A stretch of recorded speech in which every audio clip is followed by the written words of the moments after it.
Agradezco la invitación y me encuentro entre amigos. Simplemente queremos en esta jornada académica tratar de presentar unos modelos de lo que personalmente estoy trabajando e impulsando en Colombia, no solo al interior de la Fiscalía, sino al interior de la academia, de lo que hemos denominado los PEAL, o los Planes Estratégicos de Acción Litigiosa para la Litigación Oral en Colombia. El nombre es un poco descrestador, la sigla, porque un día que la presenté, alguien me dijo, uy, usted se copió, yo me llamo Pedro Enrique Aguilar León.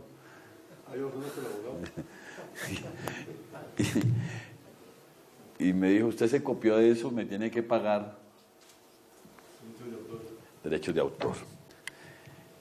Sin duda alguna, hablar de planes estratégicos de acción litigiosa en Colombia suena un poco extraño, por cuanto que a nosotros desde las facultades de Derecho nunca nos enseñaron un modelo de litigio, nunca nos enseñaron metodologías para enfrentar un proceso, simplemente se nos ocuparon de dar una gran cantidad de conocimientos y que solo la experiencia y el transcurso de los años y del ejercicio profesional nos fue permitiendo ir construyendo algunas estrategias para enfrentar un caso.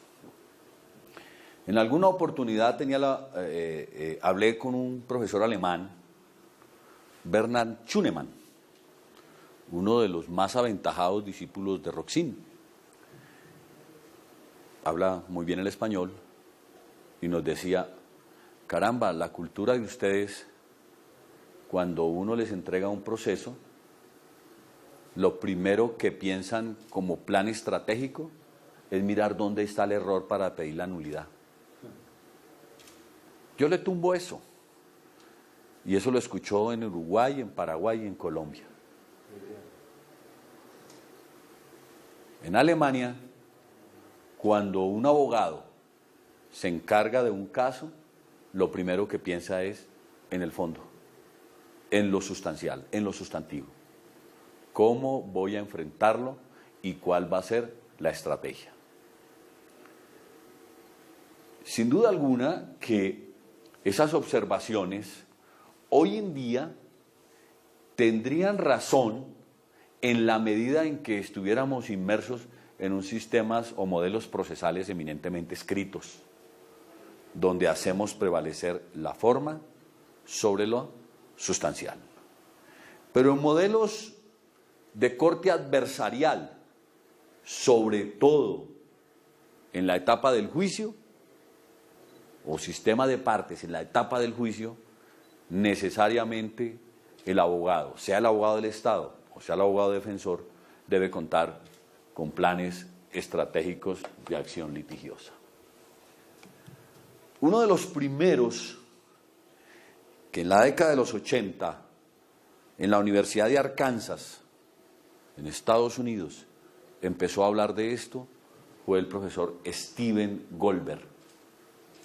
Steven Goldberg tiene un libro, pequeño libro muy interesante, que se llama Mi primer juicio oral. No fue escrito por Mónica Lewinsky, fue por el profesor Steven Goldberg. Había sido decano 25 años de la Universidad de Arkansas y se retira. Y fue al litigio, fue a litigar. Y le llegó un caso muy importante. Y él cuenta su testimonio diciendo, lo primero que hice fue buscar un libro que me enseñara, por lo menos que me indicara dónde me siento y qué diré. Son las dos preguntas que él se hace. ¿Dónde me siento y qué diré? Y empezó a buscar en las bibliotecas y no encontró absolutamente nada.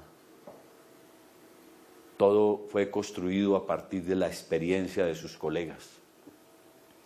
Y encontró que muchas de las defensas que fueron a corte y fracasaron fue precisamente porque carecían de una planificación, porque no había un norte totalmente definido ni tampoco tenían unos planes, digamos hoy plan B o plan C, en el evento en que se hubiera a presentar algunos casos en la audiencia de juicio oral. Pues bien, hoy en Colombia, cuando llevamos 8 años de este sistema, de un sistema que está demostrando que ha colapsado, no como diría el presidente de la Sala Penal, nuestro querido amigo, el doctor José Leonidas, no, es que está atascado. No está atascado. Pues si está atascado, échele diablo rojo y eso sale y fluye. Cuando está colapsado no hay salidas. Y no hay salidas porque el mismo legislador se ha encargado de taparlas. Y se ha colapsado porque la misma jurisprudencia de la Corte se ha encargado también de poner su granito de arena para que el sistema no fluya. Pues en este sistema que no fluye y que estamos a 8 años de entrada de su vigencia, hemos encontrado en el Observatorio Nacional del Sistema Acusatorio Colombiano de la Universidad Nacional que los juicios que ha perdido la Fiscalía ha sido por falta de, un lado, investigación técnico-científica y por otro lado, por falta de planificación de acciones litigiosas en juicio. Esas son, digamos, las dos causas por las cuales, de visto el tema desde la perspectiva del Estado penal, se ha fracasado. Ahora, ¿por qué ha ganado la Defensoría Pública? Y fíjese que no estoy hablando de la Defensoría Privada, porque en la Defensoría Privada siguen con la misma praxis de los sistemas inquisitivos. Todavía no han podido formatear el disco duro para entender que a estos tipos de procesos hay que ir con planes de acción litigiosa. La Defensoría Pública en esto ha cogido una gran ventaja. La Defensoría Pública ha capacitado. La Defensoría Pública les ha venido enseñando a sus abogados las temáticas que se debaten en cada una de las audiencias. Les ha enseñado que en materia de audiencias preliminares el discurso es eminentemente constitucional. Y entonces usted nota la diferencia del lenguaje entre un fiscal y un defensor público. Y ni qué decir de un defensor privado. Cuando a un fiscal le exigen en una audiencia preliminar haga un test de proporcionalidad, le queda grande. ¿Y esto qué es? Y el defensor público tiene una mejor formación en esos temas. Y ni qué decir de lo que van a trabajar hoy y mañana, en las técnicas, habilidades y destrezas. Técnicas, habilidades y destrezas. Desde la preparación del testigo hasta la producción del testimonio en juicio. Allí permanentemente están en talleres de formación. Nosotros los fiscales no nos reunimos ni para tomarnos un tinto. Ni siquiera eso. Entonces la construcción de los planes le queda a una consideración individual del fiscal, a lo que su instinto y a su experiencia le dicte. Pero aún más, fiscal jefe de Policía Judicial y homicidios. Ese tendrá que responder por la consecución de la evidencia y la legalidad de la producción de la evidencia. Habrán otros fiscales encargados del tema de judicialización. Esa es la propuesta que estamos haciendo. Sin embargo, aquí seguimos con el modelo de que el abogado defensor tiene que ir a explicarle toda una teoría a un policía judicial que escasamente llega a 6º bachillerato, cuando más somos optimistas, y con un curso de investigador testigo de 30 horas. Entonces, si ahora que estamos y soplan vientos de reforma en la Fiscalía, y vientos muy fuertes de reforma, no cambiamos estos modelos, seguro que este sistema va a perder una gran oportunidad en la historia de nuestro país. Plan estratégico de acción litigiosa parte de considerar 3 presupuestos. 1.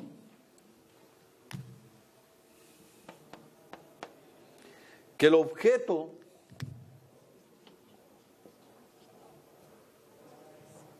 del proceso, especialmente el objeto del juicio, son hechos. Hechos. Digamos que situaciones fácticas o realidades ontológicas que tenemos que reconstruir en juicio. Es reconstruir una historia penal que sucedió en el pasado, reconstruirla en el presente. Ojalá con toda la circunstancialidad que ello demanda. Tiempo, modo, lugar, instrumentos, personas.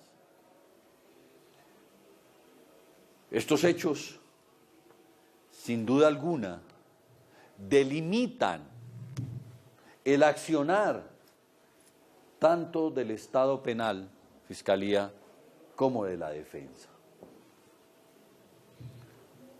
Y aquí quiero detenerme un poquito. Volvemos atrás. Cuando se hace una audiencia de formulación de imputación, a partir del momento en que el fiscal le comunica unos hechos, surge un principio que no puede ser desconocido por la Fiscalía, y es el denominado principio de inmutabilidad fáctica. Yo en el transcurso de la investigación no puedo ir cambiándole los hechos, porque los hechos son los hechos. Porque desde ese momento se está delimitando el objeto del proceso, que son los hechos. Pero aquí en Colombia, desafortunadamente, el acto de comunicación fáctica ha venido presentando serios reparos y una dificultad inmensa para el ejercicio del derecho de defensa, dada la naturaleza jurídica de ese acto de comunicación. Me explico. Aquí se ha vendido la idea de que el acto de comunicación es un acto de parte, es decir, del fiscal, bajo el prurito de que somos titulares de acción penal. Y en consecuencia, ese acto de parte no tiene controles. Y los jueces de garantías entonces se han limitado a dejar meras constancias. Pues bien, ¿qué es lo que estamos proponiendo? Estamos proponiendo que distingamos entonces entre acto de parte y acto procesal. Si la jurisprudencia ha dicho que el acto de parte no es controlable, una vez que el fiscal comunica los hechos y la calificación jurídica, surge a la vida jurídica un acto procesal. Y los actos procesales sí son controlables. Entonces, ningún juez de control de garantías puede exonerarse de hacerle un control material a un acto procesal de imputación a instancia de la defensa. Y esto es muy importante, porque hasta ahora no lo hemos visto. El defensor se rompe las vestiduras diciendo, pero es que esa no es la calificación jurídica, pero es que ahí no está el agravante, me está confundiendo indefensión con inferioridad, su señoría, el delito es de mera conducta. En fin, como los fiscales tampoco sabemos teoría del delito, eso hay que decirlo. Eso pareciera que salió por la puerta de atrás el día que los gringos nos enseñaron a interrogar y a contrainterrogar, entonces dijeron, se acabó la teoría del delito. Entonces ese fiscal le indica, ese juez le indica, ese defensor le indica al juez, el defensor le indica al juez todos esos errores que presenta ese acto.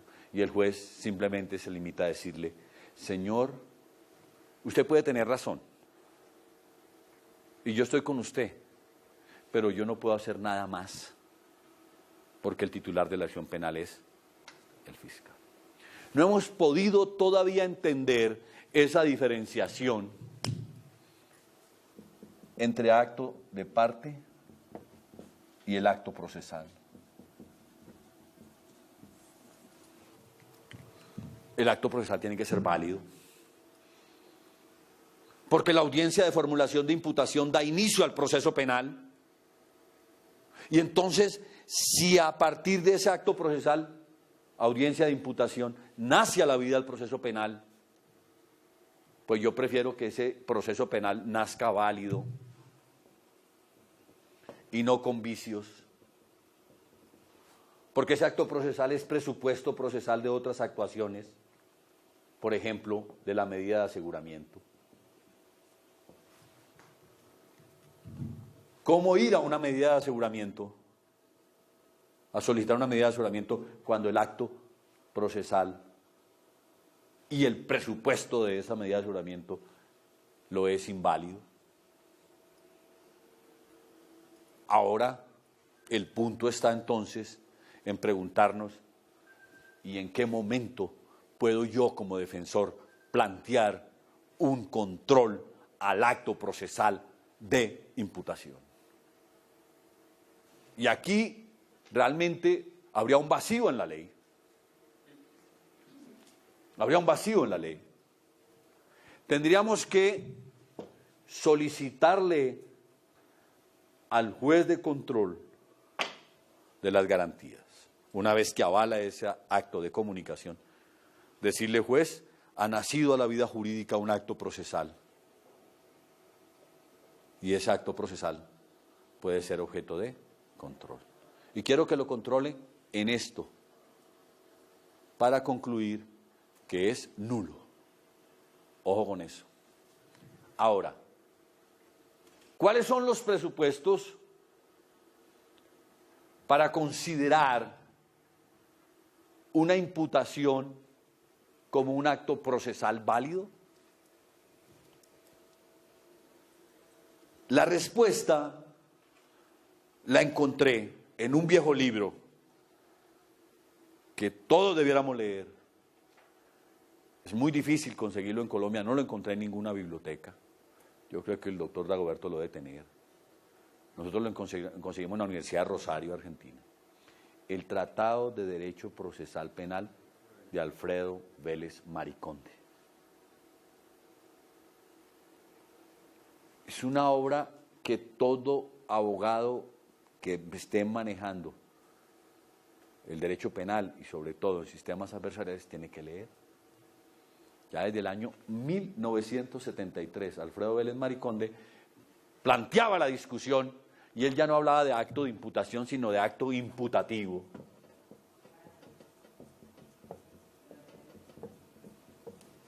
Y nos decía, el acto imputativo marca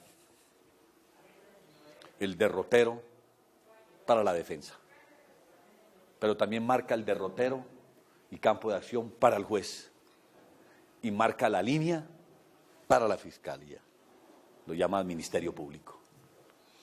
Entonces, ese acto imputativo, digamos hoy en día, como hablan hoy los procesalistas, marcaría una relación jurídico-procesal sustancial, en la medida en que aquí se fijan los hechos.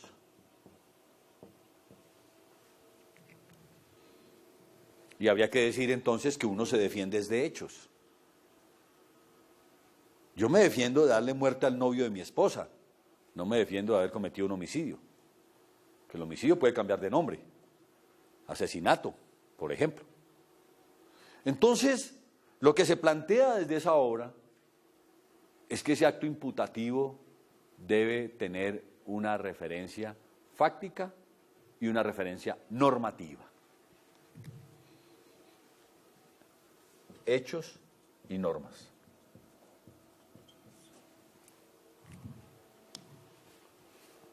Para que confluyan los dos a la constitución de un acto procesal válido. ¿Cómo tienen que ser los hechos? Uno, tienen que ser claros y comprensibles. La claridad del hecho permite que el destinatario de ese acto de comunicación lo comprenda, que se sepa qué es lo que le están imputando. Debe ser completos.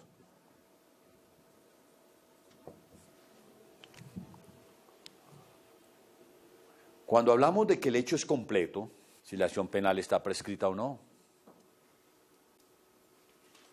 circunstancialidad va a permitir cuál es la ley procesal vigente al momento del hecho, en consecuencia será la que tiene que aplicarse para ese caso. La circunstancialidad va a permitir entonces factores de competencia. ¿Dónde tenemos que investigar eso? ¿Ante qué juez tenemos que llevar ese caso? ¿Quién puede ser el juez del conocimiento? Esas son las características de ese acto imputativo, desde el punto de vista fáctico. Ahora, desde el punto de vista normativo, hay que hacer un juicio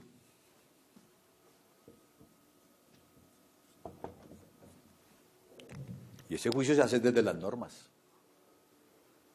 Es necesario mirar la relevancia de esos hechos en el ordenamiento jurídico penal.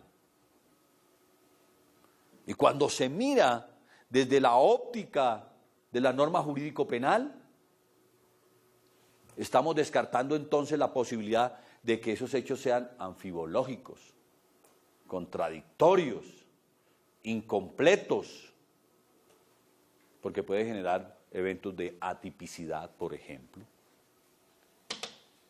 Puede generar que el hecho sea típico, pero que esté justificado. Yo no entiendo por qué el fiscal dice que mi cliente disparó, pero porque el otro lo iba a agredir, y la única reacción que tuvo fue disparar. Y eso debe tener alguna implicación desde lo normativo, jurídico, penal. Cuando se conjugan entonces esos dos elementos, lo fáctico y lo normativo, con esas características, podemos decir que el acto procesal de imputación es un acto procesal válido. Pero, en Colombia, ¿qué hemos encontrado?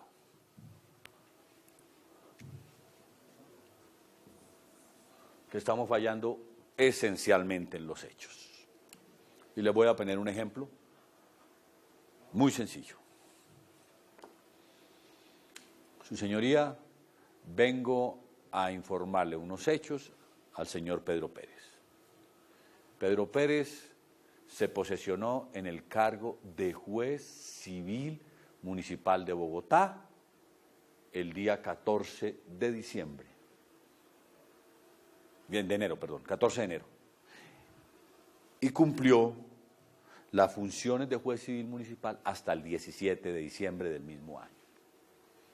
Segundo, durante ese año en que ejerció las funciones de juez civil, conoció de múltiples procesos civiles, ejecutivos, singulares e hipotecarios, y de múltiples procesos civiles ordinarios de menor y mínima cuantía.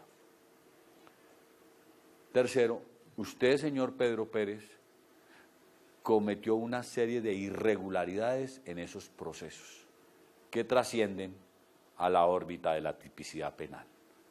En cuarto y por último lugar, la Fiscalía lo tiene a usted como autor del delito de prevaricato por acción en concurso homogéneo y sucesivo. Punto. ¿Cómo le suena esa imputación? Imputaciones abstractas, generales, confusas, Dígame, desde la perspectiva de la defensa, ¿de qué se va a defender? Dígame, ¿en cuál proceso ejecutivo fue que prevaricó? ¿O fue en los procesos ordinarios? Y si fue en los procesos ordinarios, ¿fue en el de menor o en el de mínima cuantía? Pero dígame, ¿en cuáles? Lamentablemente, cuando eso llegó, iban a presentar escrito de acusación. Yo lo tuve en mis manos. Les dije, yo no avalo eso. Yo no avalo eso. Ustedes lo que tienen que ir es, si quieren sanear esto, vaya pidan una preclusión. Esto es una vergüenza. Dígame, ¿dónde prevaricó? Y iban a llevar como evidencia al juicio más de 1.800 procesos para mostrar que